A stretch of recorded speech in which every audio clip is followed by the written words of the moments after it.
Estimados amigos, estamos una vez más aquí con su programa Plataforma Democrática para analizar desde un punto de vista plural los aspectos más importantes de la realidad nacional, de la coyuntura política, que como ya es costumbre, siempre tiene elementos nuevos y que comprometen de alguna manera el futuro nacional.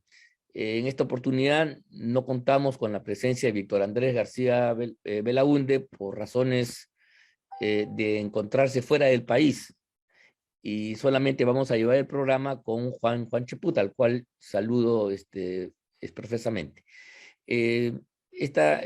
Recordamos a todos ustedes que este es un programa que se transmite por el canal VHTV de Cable Más y también por las redes sociales de la Coordinadora Republicana.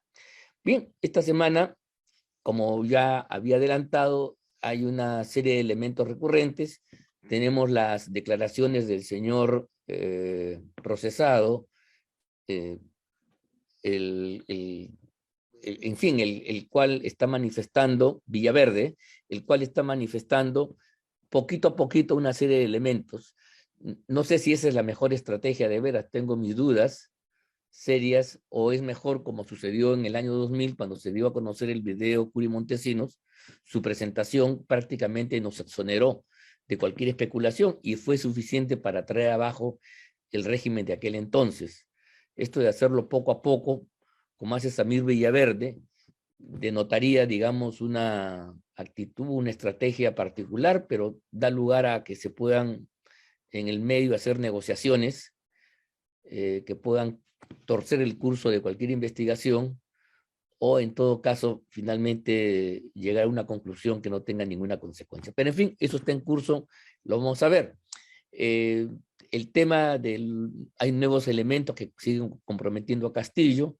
Cada vez más se descubren cosas que hacen realmente insostenible la posición del presidente de la República. Nunca en la historia republicana, ni en los momentos más álgidos, estuve revisando, ha habido un presidente que tenga tantas dificultades, ya no para armar y dirigir la política gubernamental, sino esté metido en tantos hechos oscuros de naturaleza corrupta que resulta insólito, no porque, en fin, las personas pueden estar sometidas a distintos problemas, pero del modo tan insistente, tan evidente, tan grosero, sí es una cosa propia de estos tiempos. Eso es algo que nos lleva a preocupación. Tenemos un Congreso de la República que ha llevado a cabo un conjunto de interpelaciones, es parte de su función sin duda alguna, pero no queda claro si esto debe traducirse o no en mociones de censura, toda vez que este es un gabinete que ya de tiempo atrás, y además en la práctica también, está prácticamente con los días contados, aunque el hecho que esté moribundo no significa que ya pues se ponga punto final a su existencia. Por lo menos a mí me queda muy claro que la actuación del presidente del Consejo de Ministros, Aníbal, el presidente del Consejo de Ministros, evidentemente, Aníbal Torres, es casi un muerto viviente que no tiene mayores consecuencias, pero claro, sabiendo que ya está con el tiempo prestado y no habiendo ningún futuro hacia adelante, él se permite decir cualquier cosa y hablar con una ligereza que no deja de sorprender, pero eso solamente es dable si es que hay una convicción de que ya pues está cumpliendo un papel decorativo en lo fundamental, pero sí sirve para la confrontación y para los fines subalternos del gobierno en atacar al Congreso y marcar distancia frente a otras cuestiones. En fin, ese es un poco el escenario en que se está desenvolviendo el país, y por supuesto el horizonte sigue siendo preocupante. Juan, ¿a ti qué te parece esta situación que estamos heredando luego de haber visto estos elementos que he mencionado y algunos otros que tú quisieras hacer notar también? Adelante, Juan. ¿Cómo estás, estimado Ángel? Un placer estar conversando nuevamente. Mira, yo me siento más que desilusionado, desconcertado, porque veo una crisis institucional sin parangón en la historia del Perú político de los últimos 50 años. Yo creo que desde el gobierno de Juan Velasco Alvarado y el desmantelamiento de las instituciones, no bajo el paraguas del consenso de Washington, que fue lo que pasó en el año 92, sino simplemente de un plan elaborado con mentes peruanas, el plan revolucionario de 1968. Desde esa época yo no veo una situación tan, pero tan destructora de nuestro sistema institucional. ¿Y cómo se manifiesta esta destrucción? Los elementos de juicio que nos permiten decir que este gobierno es caótico, incompetente, corrupto y podría seguir abundando en los objetivos, se han desatado porque al frente no hay control político. Lo que tenemos en estos momentos es una farsa de control político. Vemos a ministros que pasan por la primera etapa de lo que podría ser una censura, la interpelación, y la misma interpelación se convierte en un espectáculo penoso. Ha quedado en mis retinas ese momento en el cual Aníbal Torres le dice al congresista Quiabra, yo puedo gritar más fuerte que usted. Y el congresista Quiabra, después de un día, reacciona cortándosela para la salida, ¿no? Ya ok, vamos a debatir a cualquier lugar, en una actitud verdaderamente, no quisiera tratarla como infantil, pero Es, sí que demuestra pues el poco nivel político de estos señores. La mejor respuesta en ese caso es yo no tengo por qué debatir con un ministro que quiero y censurar, que voy a impulsar su salida del gabinete claro. por diversas razones, no cortársela para la salida. Debatimos donde usted quiera, cuando quiera y como quiera. ¿Qué es eso? ¿No? O sea, se llega a unos niveles, y ojo, estos señores son presidenciables. Ojo, Sí, se llega a unos niveles lamentables en materia política y al final el gobierno sigue haciendo lo que quiere. Mira, nuestros congresistas se han convertido en opinólogos, en comentaristas de la realidad. ¿Por qué digo esto? Sale el señor Aníbal Torres insultándolo junto con los ministros, haciendo proselitismo abierto en favor de la Asamblea Constituyente, en los consejos de ministros que de consejos no tienen nada, sino que son maniobras políticas que tienen que ver con que en cada lugar del país están haciendo un activismo y un proselitismo impresionante con recursos públicos, y los congresistas se quejan de lo que viene haciendo el Consejo de Ministros. Se quejan, teniendo el poder para pararlo. Se quejan. sí, pues. Y no hay ni una sola acusación constitucional al Jurado Nacional de Elecciones, no hay ni una sola acusación constitucional a ninguno de los ministros, no hay nada. Simplemente se quejan, se lamentan ante las cámaras y dicen qué horror lo que está pasando. Bueno, pues ellos no son los encargados del control político. Entonces, llegamos a situaciones como la comedia de la cual estaba relatando hace un instante, en la cual el ministro es interpelado, Aníbal Torres, con serias acusaciones como consecuencia de su despliegue por el territorio, ¿no? Lanzando una serie de adjetivos contra el Parlamento, contra la presidenta del Congreso, polarizando al país e inclusive mintiendo, ¿no? Y por eso se le interpela. Y sin embargo, al día de hoy, jueves, no está corriendo una moción de censura. Ya pasó una semana, el plazo es 10 días y no corre la moción de censura, no hay ni una sola firma. Y los señores están en estos momentos en semana de representación, los señores parlamentarios. Entonces, ¿para qué lo interpelan? Si no lo censuran, significa que están satisfechos con su Así es. respuesta. Claro, o sea, están ¿Ya? conforme con lo que ha dicho. Y entonces, Así, claro, no hay lugar a la censura. La interpelación no necesariamente lleva a la censura, pero pero implica que no están cuando están satisfechos, satisfechos. están contentos, Entonces, están ese de es el acuerdo con lo dicho papelón, por Torres. Sí, ese es cierto. el papelón que viene haciendo este Congreso. Que ellos dicen, nos tenemos que quedar los 5 años, pero miren, ellos son culpables de este deterioro que existe en estos momentos en el control político. Y es por eso que la Comisión de Fiscalización, por otro lado, hace esfuerzos con Samir Villaverde, pero no convoca a Vladimir Mesa, no convoca a Silvia Barrera, no convoca a los involucrados, no pide levantamiento del secreto telefónico, no pide levantamiento del secreto bancario. Entonces, ¿para qué son comisión de investigación? Entonces, Si estamos padeciendo ese descontrol, es cierto, es culpa del Ejecutivo, pero también de un Congreso que jamás dio la talla. Bueno, sin duda alguna, y este sentimiento que tú expresas está generalizado entre la población, porque si el señor Castillo, por sus inconductas y por su incapacidad, recaba un 74% más de desaprobación, lo lógico hubiera sido que quien se opone a Castillo tenga pues una aprobación más o menos en esos términos. El Congreso entonces, mayoritariamente opositor, debería tener una aprobación pues superior al 70%. Pero, oh sorpresa, en todititas las encuestas hay una competencia entre Castillo y el Congreso para ver quién recaba un mayor repudio por parte del pueblo peruano. Entonces, ahí eso indica de que algunas cosas o muchas cosas están muy mal y hace que el rechazo a Castillo no sea capitalizado como debiera en un escenario con otras características por la fuerza opositora, una especie de vasos comunicantes donde hay un trasvase de respaldo y popularidad. Si uno cae, el otro sube.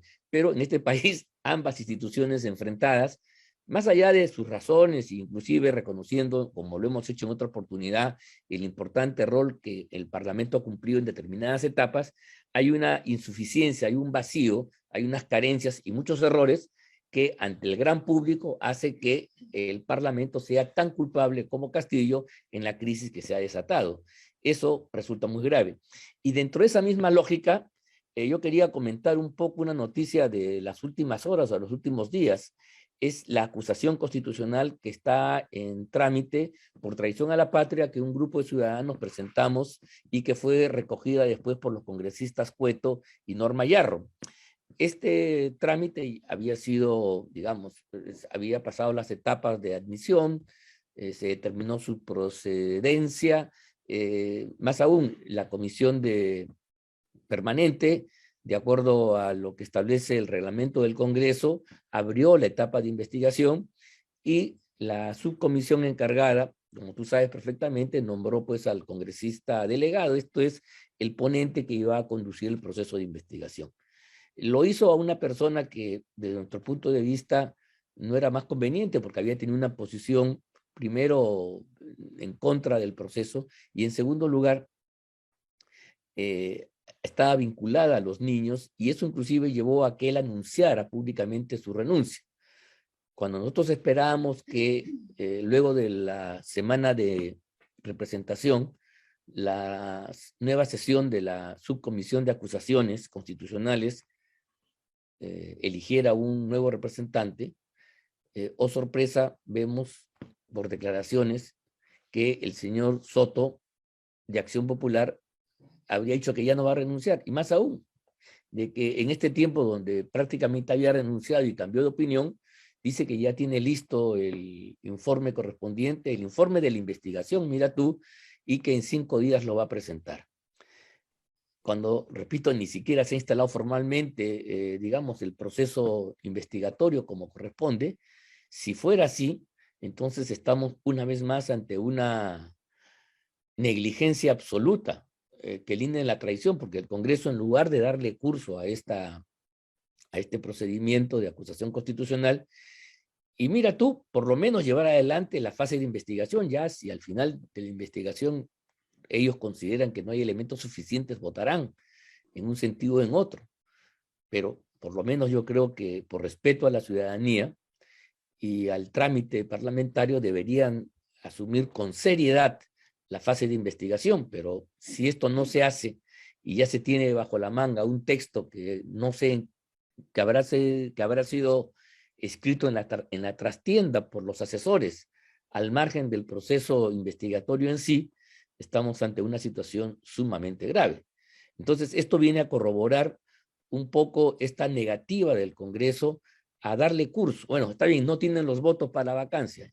¿Por qué? Porque hay un grupo de congresistas que están articulados al gobierno de manera sospechosa o mafiosa, tal como lo hizo en su momento Vladimiro Montesinos, y cosa que se puso en evidencia con el famoso video donde Montesinos compraba la lealtad del entonces congresista Curi. ¿Recuerdan ustedes? Y eso provocó la caída del régimen. Ahora, claro, no tenemos la evidencia del video, pero las sospechas de que hay algo algo similar que hace que un grupo de congresistas del sector democrático esté en una posición reacia a darle curso a una vacancia, a una salida de tipo radical, podría estar expresando una cosa similar. Pero ahora que se niegue a que la etapa de investigación, que es el momento culminante, indagar qué hay detrás de las declaraciones del señor Castillo cuando ofrece mar soberano para Bolivia, en fin, ahí había una serie de elementos que nosotros hemos planteado en la denuncia para ser objeto de investigación. Se ha podido invitar a expertos, se ha podido llamar a la gente de Cancillería. ¿Qué está haciendo Cancillería al respecto? ¿Quién sabe si detrás de la palabra de Castillo hay un grupo al interior del gobierno que no conocemos que está trabajando pues ese asunto? ¿Qué sucede con la Embajada del Perú en La Paz o en Sucre? Son preguntas que han podido dilucidarse en la etapa investigatoria, pero si de prosperar lo dicho por Soto, el congresista Soto, entonces esto simplemente se archivaría, pero de modo vergonzoso, y demostraría, lamentablemente, la tesis que tú tienes, que el Congreso, pues, no solamente ya no está a la altura, sino se pondría casi de espaldas al sentimiento popular. Y las razones para que se vayan todos, Castillo y congresistas, entonces va a ir cobrando cada vez más ímpetu en el seno de la sociedad peruana. Juan, tu opinión al respecto.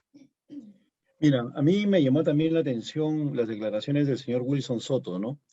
Y son la expresión, pues, de una serie de maniobras dilatorias. En primer lugar, la presidenta de la Subcomisión de Acusaciones Constitucionales, luego del triunfo parcial que se obtuvo al ser admitida la denuncia constitucional, no olvidemos que se demoró en agendarla, cuando es potestad de la presidenta de la subcomisión, bueno, fue admitida, se demoró en algo que es elemental. Yo he sido yo he sido Tú vicepresidente de la conoces bien eso. subcomisión de acusaciones constitucionales durante 3 años.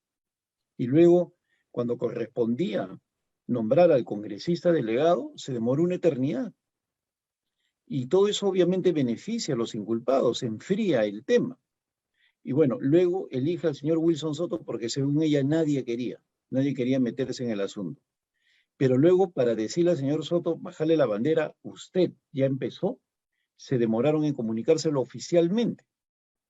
Bueno, ya se lo comunican oficialmente y luego él amenaza con renunciar, o sea, no acepta la denominación Claro, oficial. O sea, son maniobras dilatorias, pues. totalmente. Y luego dice, ya estoy llano a empezar la investigación y en 5 días, yo me he preocupado de leer en detalle sus declaraciones, presentaré la determinación de hechos, es decir, la fase 0, la fase 1, en la cual se analiza si los hechos planteados en la denuncia constitucional simplemente tienen consistencia o no. Esa es la primera etapa. No está diciendo si son correctos o incorrectos, sino si tienen consistencia como para ser evaluados en la subcomisión de acusaciones constitucionales. Esa es la determinación de hechos. Ya. ¿Qué hechos concretos hay? Y si hay un correlato con una infracción constitucional. Eso lo va a presentar en 5 días. Y después de eso, vienen 15 días para que el señor pueda presentar su informe final. 15 días que pueden ser prorrogables según la complejidad del caso. Sí, claro, sí, sí, Yo sí. cuando veía los casos involucrados, porque esa es otra cosa, ¿no? En mi subcomisión nadie quería meterse con el tema de los famosos cuellos blancos, con los fiscales, ¿no? Era un grupo de fiscales amplios, de jueces, y nadie, entonces yo lo asumí. En algunos casos absolví al doctor Galvez, Tomás Galvez, en Sí. otros casos al señor Chávarri, en otro caso lo acusé a Chávarri. Bueno, en fin, a mí los medios de comunicación no me ponían la agenda, ¿no? Y, pero uno puede, por la complejidad del caso, pedir una extensión. Yo la pedí por una semana. Y recuerdo que en esa época el caso era de tanta complejidad política que me dijeron más de una semana no te vamos a dar. Entonces, y obviamente yo, por más congresista delegado que sea y conociendo el caso, tengo que ceñirme a las urgencias políticas que me plantea la subcomisión. Y porque es una instancia política. Entonces, pero en este caso no veo yo nada de presión de parte de la señora Rocío Torres. Nada. Así de simple. Nada. Simplemente el señor dice en 5 días la determinación de hecho, luego veré cuando hago el informe y no hay presión de la presidenta de la subcomisión. No hay presión. Entonces, como tampoco hay presión mediática. en este caso, como si todos quisieran que el tema se olvidara, que pasara al olvido, y estamos enfrascados en discusiones bizantinas. Por ejemplo, en este momento la Comisión de Constitución está en Arequipa, hablando una vez más del tema de la Constitución, de la Asamblea Constituyente. ¿Cómo? ¿Acaso ya no lo mandaron al tacho? Pero ellos siguen hablando de la Asamblea Constituyente, haciéndole propaganda en última instancia. haciéndose propaganda ¿cómo se llama? En el Cusco, en Arequipa, perdón. Toda la comisión se ha ido a Arequipa a hacerle propaganda a un tema que debería estar ya cerrado. Y en el caso de la subcomisión todavía no han hecho nada. Entonces creo yo que los ponentes, mi sugerencia política es que los ponentes en una conferencia de prensa expresen su preocupación con una línea de tiempo. Este día lo presentamos y esto dice el reglamento y esto es lo que están haciendo. Y esto es responsabilidad exclusivamente de la presidenta de la Subcomisión de Acusaciones Constitucionales, la congresista Rocío Torres. Ella es la responsable de no ejercer presión, de demorarse en designar al congresista delegado, de plantear posición política para que esto se apure. Ella es la responsable. Entonces, pero por otro lado creo que los ponentes, y dentro de los cuales estás tú, estimado Ángel, creo que tampoco tienen que quedarse con los brazos No, cruzados. no, Yo no, creo no. que ha Nosotros llegado el estábamos momento de esperando que decir, se nombre al esto nuevo. dice, esto dice el reglamento y esto es lo que están haciendo estos señores. Se están dilatando. Y hay que decirlo con todas sus palabras. Están enfriando el tema. Y esto obviamente le conviene al presidente Castillo. No, no, aclarando simplemente para precisión, nosotros estamos sorprendidos, nosotros estábamos en la tesis de que habiendo renunciado el señor eh, congresista elegido delegado, bueno, pues el señor Wilson Soto, eh, la subcomisión tenía que nombrar uno nuevo. Inclusive estábamos viendo quién podía ser, haciendo algún tipo de especulación sobre la materia para dirigirnos, darle la información complementaria que supongo él en primera instancia debería pedir, si es que hay más información que la que se ha presentado en el texto de la propia denuncia constitucional, si es que se quiere llevar adelante una investigación en serio. Pero, oh sorpresa, del día de ayer nos enteramos que Soto reasume la conducción de esta tarea, a pesar que se había conocido públicamente su renuncia, y entonces, y más aún, se habla de plazos que ya estarían corriendo. Bueno, entonces sí, efectivamente eso va a motivar que en las próximas horas hagamos una conferencia de prensa, una declaración sobre la materia, expresando nuestra extrañeza, nuestra preocupación y demandando que el Congreso, a través de esta comisión, asuma su responsabilidad. Es un hecho importante lo que se está diciendo y por lo tanto, antes de tomar una decisión, creemos nosotros que debe llevarse a cabo la investigación en serio, con las formalidades, la amplitud que requiere la cosa. Y bueno, pues lo contrario es burlarse de la gente, permitir que Castillo diga cualquier cosa sin ningún tipo de responsabilidad, cosa que es inaceptable. Vamos a ver pues qué sucede. Pero la semana también ha estado marcada nuevamente por las declaraciones de Samir Villaverde, ¿no? Que se ha convertido en la vedette, claro, y aprovecha la tribuna de la investigación que lleva adelante la comisión de fiscalización y hace anuncios, pero hace anuncios además, caramba, complicados, ¿no? Quiero darte algunas líneas. En primer lugar, este señor desarrolla una tesis donde pone la culpabilidad casi total en el exsecretario de Palacio de Gobierno, en Bruno Pacheco, a diferencia de lo de Karen López, donde Karen López trata de exculpar y decir que el lado bueno de la cosa es Pacheco. Ahí hay una diferencia importante. Casi parecería ser que esto es para contradecir el testimonio que está dando la señora Karen López. Digo, parece porque tampoco tenemos más elementos de juicio. Y por otro lado, ya no se habla ahora del tema del fraude, ahora dice que a Pacheco le han dado 2 millones para que le dé al presidente a su vez. En fin, se hace más engorrosa la cosa. De hecho, mira tú, que este señor, que evidentemente tiene antecedentes de todo tipo, haya estado vinculado al régimen castillista tan cercano, el pertenecer a su círculo íntimo, el haber dado una serie de facilidades como son movilidad, departamentos, seguramente dinero y algunas otras cosas más a los sobrinos del presidente, a la gente de la familia, y por lo tanto que ahora diga estas cosas, un delincuente, dice los oficialistas, sí, pero ese delincuente estuvo prohijado, estuvo pues en el círculo íntimo. Esa es la persona con la cual ellos han confiado. Esos son sus asesores, esas son las personas a las cuales ellos escuchan. Es un asunto que realmente ya en sí, al margen de lo que diga o no, que tendrá que verificarse, esa cercanía con personajes como la Karen López, que también es una joya, y este señor Samir Villaverde, está ya revelando la catadura del jefe de Estado, que ya no por casualidad encuentra a esta gente en su círculo íntimo, sino parece ser que fuera un modus operandi de mayor envergadura. ¿Cuál es tu parecer al respecto, Juan?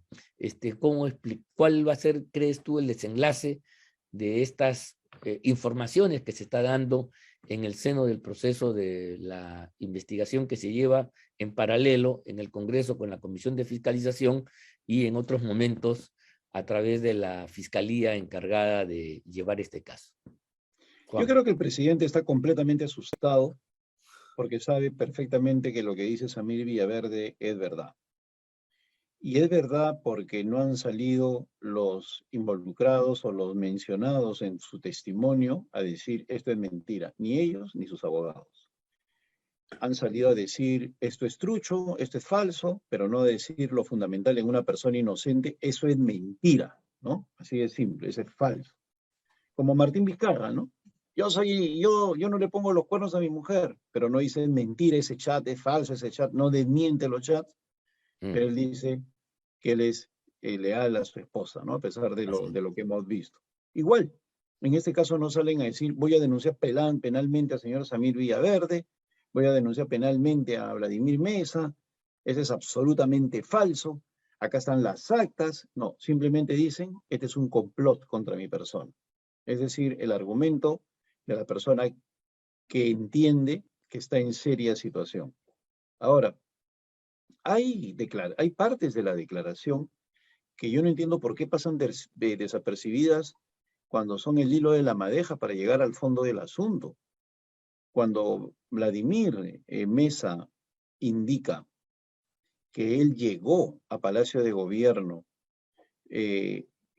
como consecuencia que le decían cómo vas a cobrar tus servicios por haber hecho que el presidente de la República gane, eso le dice Bruno Pacheco.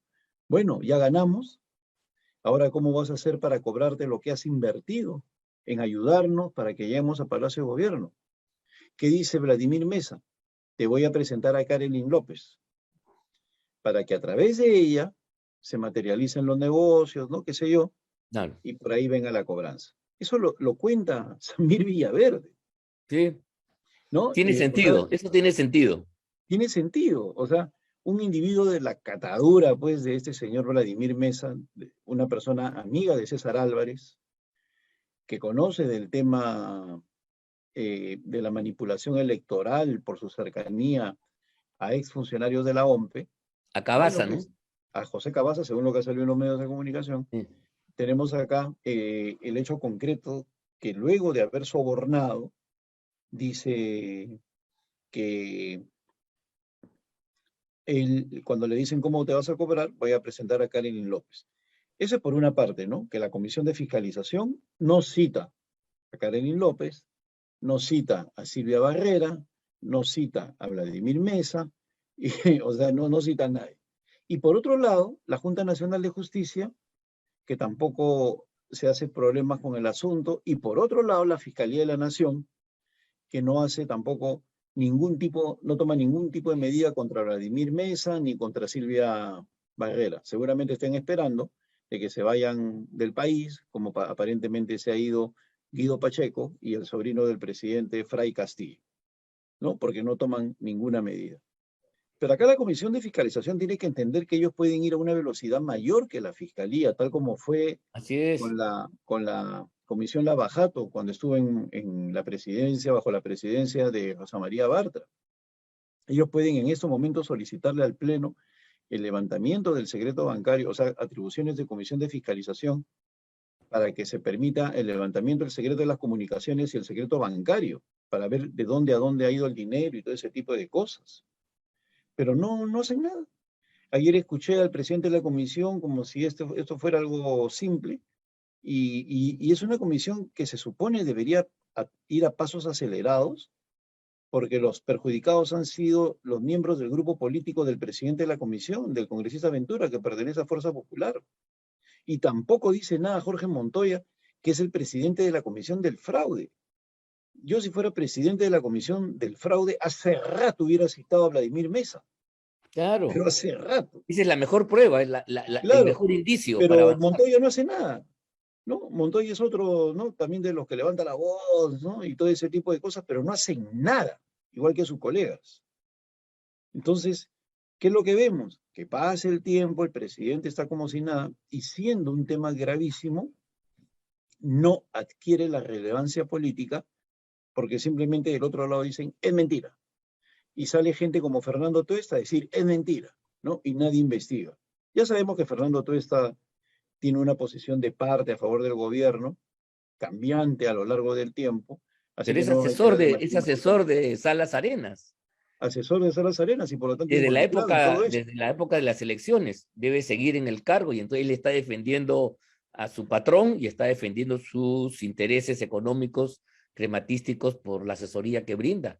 En O ese de lo momento está más de contrario, 50.000 de dólares lo por dos contrario está meses, creo. protegiéndose el pellejo, porque él de repente ha sido asesor en la época de las elecciones cuando se cometió todo esto, y por lo tanto Fue. sería también culpable.